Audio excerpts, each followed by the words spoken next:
എൻ്റെ പിന്നിൽ ഇവിടെ കാണുന്നത് മനുഷ്യ സ്ത്രീകളുടെ മുടിയാണ്. അതായത് ലക്ഷക്കണക്കിന് ടണ്ണ് കണക്കിന് വരുന്ന സ്ത്രീകളുടെ മുടിയാണ് ഇവിടെ കൂട്ടി ഇങ്ങനെ വെച്ചിരിക്കുന്നത്.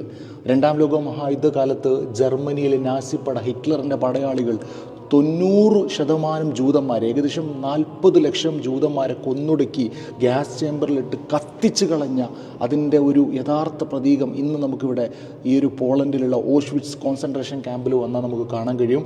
ഈ മുടി ഉപയോഗിച്ചിട്ടായിരുന്നു അന്ന് പട്ടാളക്കാരുടെ സോക്സ് ഉണ്ടാക്കാനും മറ്റു പല കാര്യങ്ങൾക്കും ഈ മുടിയായിരുന്നു അവർ ഉപയോഗിച്ചിരുന്നത്.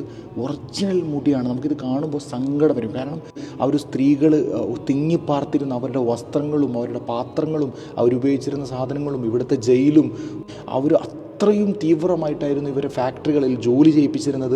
പിന്നീട് അവരുടെ കാര്യക്ഷമത തീർന്നു എന്നറിയുമ്പോൾ അവർക്ക് അംഗവൈകല്യവും ഹാൻഡിക്യാപ്ഡ് വരുമ്പോൾ അവർ ഷൂട്ടടിച്ചിട്ടും ഇതുപോലെ ഗ്യാസ് ചേമ്പറിലേക്ക് ഇട്ടിട്ട് അവരെല്ലാവരെയും വിഷവാതകം ഇട്ടുകൊണ്ട് ലക്ഷക്കണക്കിന് ആളുകളെയാണ് അവർ ചേമ്പറിലിട്ട് കൊന്നുകളഞ്ഞത്.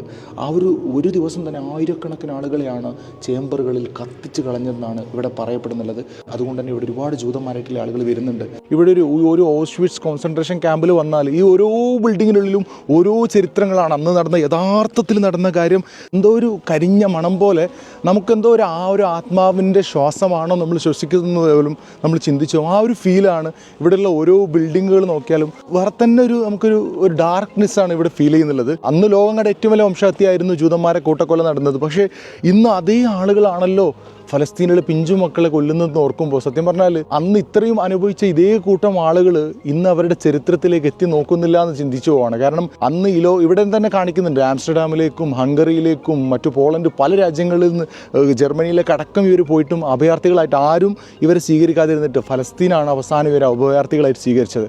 സത്യം പറഞ്ഞാൽ ഇവർ ആരാണോ അഭയാർത്ഥികളായിട്ട് സഹായം ചെയ്തു കൊടുത്തത് അവരെ തന്നെയാണ് ഇവർ കൊടുത്ത കയ്യിൽ തന്നെയാണ് ഇവർ കൊത്തിയത് അല്ലേ.